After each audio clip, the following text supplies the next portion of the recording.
দুনিয়াতে শান্তি আনার 5টি আমল, এই 5টি আমল যদি আপনি করতে পারেন, আল্লাহ পাক রব্বুল আলামিন দুনিয়াতে আপনাকে আমার আল্লাহ শান্তি দান করবেন।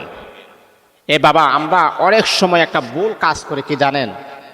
আমরা মনে করি কি যে টাকা পয়সা হইলেও মনে হয় শান্তি।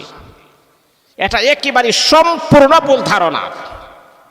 এই ধারণাটা বিশ্বাস করে যারা বেঈমান, যারা নাফরমান, যারা কাফের, যারা নাস্তিক, যারা ইহুদি, খ্রিস্টান, বুদ্ধ, নাসারা, তারা টাকার উপরে বিশ্বাস করে। তারা মনে করে দুনিয়াতে টাকা কামাইতে পারলে, দুনিয়াতে সেলিব্রিটি হতে পারলে, দুনিয়াতে ফেমাস হতে পারলে এটাই শান্তি। কিন্তু একজন মুসলমানের বাচ্চা যারা আল্লাহকে বিশ্বাস করে, যারা পরকালকে বিশ্বাস করে, তারা কখনো এটার উপরে অটল অবিচল থাকতে পারে না। কারণ আমরা জানি যে শান্তি দেওয়ার মালিক হচ্ছেন আমার আল্লাহ, অশান্তি দেওয়ার মালিক হচ্ছেন আমার আল্লাহ। টাকা পয়সা কখনো মানুষকে শান্তি দিতে পারে না। এই বিশ্বাসটা আমাদের আছে, কারণ এই বিশ্বাসটা বিশেষ করে আমার আরো বেশি আছে। কেন? আল্লাহ পাকের অশেষ মেহেরবানিতে আপনাদের দোয়া এবং ভালোবাসায় আমার ফ্রেন্ড ফলোয়ার 10 লক্ষের উপরে আছে, আলহামদুলিল্লাহ। তা আমারও আস্ত মোটামুটি লক্ষ লক্ষ মানুষ কিছু শুনে, আলহামদুলিল্লাহ। এর ভিতরে আমার কিছু শুভাকাঙ্ক্ষী আছে, তারা আমার সাথে যোগাযোগ করে। এক আল্লাহর বান্দা, উনি আমেরিকাতে উনি থাকে, ওনার বাড়ি হচ্ছে সিলেট, আমেরিকাতে থাকে, ওনার সন্তান নিয়ে থাকে। আমার সাথে কথা বলতেছে, তা আমি ওনার কথাবার্তা শুনে আমার এক পর্যায়ে আমি জিজ্ঞাসা করলাম যে হজরত, আপনি তো আছেন মিডল ইস্টে বা পৃথিবীর শ্রেষ্ঠ রাষ্ট্র, তা আমরা তো জানি সেখানে মানুষ যাওয়ার জন্য একটা স্বপ্ন তার ভিতরে কাজ করে। যদি আমি আমেরিকা যাইতে পারতাম, যদি আমি লন্ডন যাইতে পারতাম, যদি আমি পর্তুগাল যাইতে পারতাম, যদি আমি ইটালি যাইতে পারতাম, এটা আমাদের বাঙালিদের একটা স্বপ্ন। মানে তারা মনে করে সেখানে গেলে জানে কি পরিমাণ শান্তি, সেখানে মনে হয় জান্নাত। তারা ভাবতেছে, আল্লাহর কসম সেটা আমি কখনো ভাবি না। ওই লোকটা আমার সাথে কথা বলতেছে, এক পর্যায়ে তার ফ্যামিলির কথা বলতেছেন, লোকটা কান্না শুরু করে দিলেন। তা আমি এক পর্যায়ে লোকটাকে বললাম যে ভাই, আল্লাহ তাআলা আপনাকে অনেক সম্পদ দিয়েছেন, টাকা পয়সা দিয়েছেন, আপনি কান্না করতেছেন, আপনার এত কষ্ট কিসের কারণে? হুজুর, আপনি জানেন যে আসলে হুজুর আল্লাহ পাকের অশেষ মেহেরবানিতে টাকা পয়সা, ধন দৌলত, ব্যাংক ব্যালেন্সের কোনো অভাব নাই। আমার বাড়ি গাড়ি দেশও আছে, এখন আমি মোটামুটি আলহামদুলিল্লাহ 12 টাকা ইনকাম করি, কিন্তু হুজুর শান্তি, মনের ভিতরে শান্তি কেন জানে পাচ্ছি না। হুজুর মনের ভিতরে শান্তির মারাত্মক লেভেলের অভাব। কেন কেন কেন?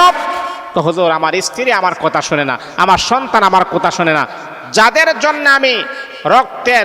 জন্য আমি মাথার ঘাম পায়ে ফেলে অক্লান্ত পরিশ্রম করলাম, যাদের জন্য আজকে এতটুকু আসলাম, তারাই যদি আমাকে মূল্য না দেয়, এর চাইতে অসম্মানী, এর চাইতে বদনসিব, এর চাইতে কপাল পোড়া আল্লাহর জমিনের ভিতর আর কি হতে পারে?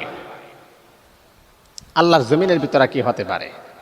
তা সম্মানিত হাজিরিন, যেই কথাটা আমি বলতেছিলাম, তা আসলেই মনে রাখতে হবে যে সুখ দুঃখ এটা আল্লাহ প্রদত্ত একটা নিয়ামত।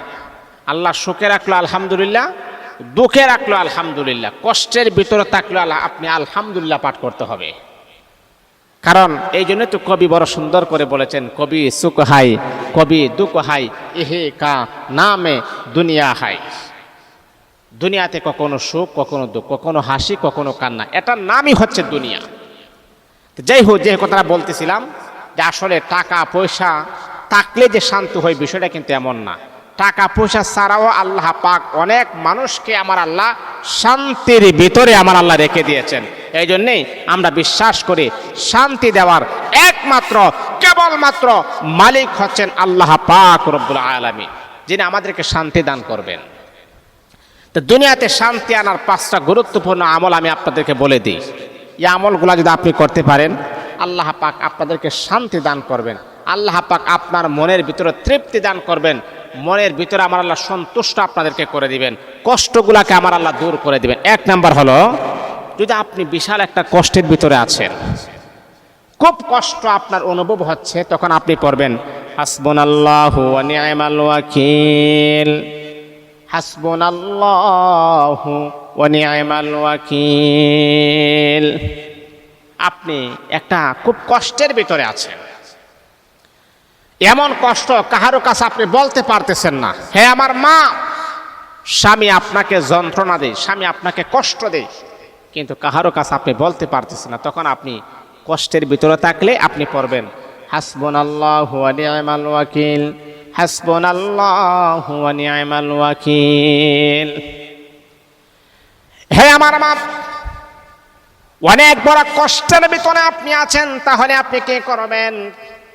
স্বামী আপনার কথা শুনে না, এমনকি আপনার শ্বশুর শাশুড়ি আপনার কথা শুনে না, তারা আপনাকে মোহাব্বত করে না, ভালোবাসে না, একেবারে আপনি একাকার হয়ে গেছেন। হারে আমি কই যাব, কোথায় যাব, কার কাছে আমি যাব? বাবার বাড়ি আমার এতটা স্টাবলিশ না, বাবার বাড়িতে আমি গিয়ে যে থাকবো, থাকার মতো কোনো পরিবেশ নাই, তাহলে গোমা আপনি মারাত্মক লেভেলের কষ্টের ভিতরে আছেন, তাহলে আপনি পড়বেন হাসবুনাল্লাহু ওয়া নি'মাল ওয়াকিল।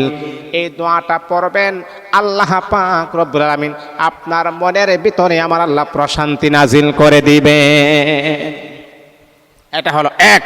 2 নাম্বার হলো, আপনি দুশ্চিন্তা থাকলে, একেবারে দুশ্চিন্তা বিভোর হয়ে আছেন, টেনশন। জানেন দুশ্চিন্তা মানুষকে কতটা ক্ষতিগ্রস্ত করে? টেনশন মানুষকে কতটাই না ক্ষতিগ্রস্ত করে, এই ব্যাপারে কি আপনি জানেন? একটা মানুষ যখন দুশ্চিন্তা যখন তার মাঝে কাজ করে, দুশ্চিন্তা, পেরেশানি, টেনশন যখন তার মাঝে যখন বিরাজমান থাকে, যখন সে কাজ করে, দুশ্চিন্তার ভিতরে যখন সে থাকে, তখন ওই মানুষটা টেনশন করতে করতে এক পর্যায়ে ওই মানুষটা হার্ট অ্যাটাক করে, এমনকি ব্রেন স্ট্রোক করেও দুনিয়া থেকে সে বিদায় হয়ে যায়। দুশ্চিন্তা করলে আপনি পড়বেন আল্লাহুম্মা ইন্নী আউযু বিকা মিনাল হাম্মি। আপনার যদি দুশ্চিন্তা চতুর্দিক দিয়ে যদি আপনাকে দুশ্চিন্তা গ্রাস করে ধরে, তাহলে আপনি পড়বেন আল্লাহুম্মা ইন্নী আউযু বিকা মিনাল হাম্মি। এই দুশ্চিন্তা আমার আল্লাহ আপনার কাছ থেকে দূর করে দিবেন, আমার আল্লাহ আপনাকে শান্তি নাজিল করে দিবেন।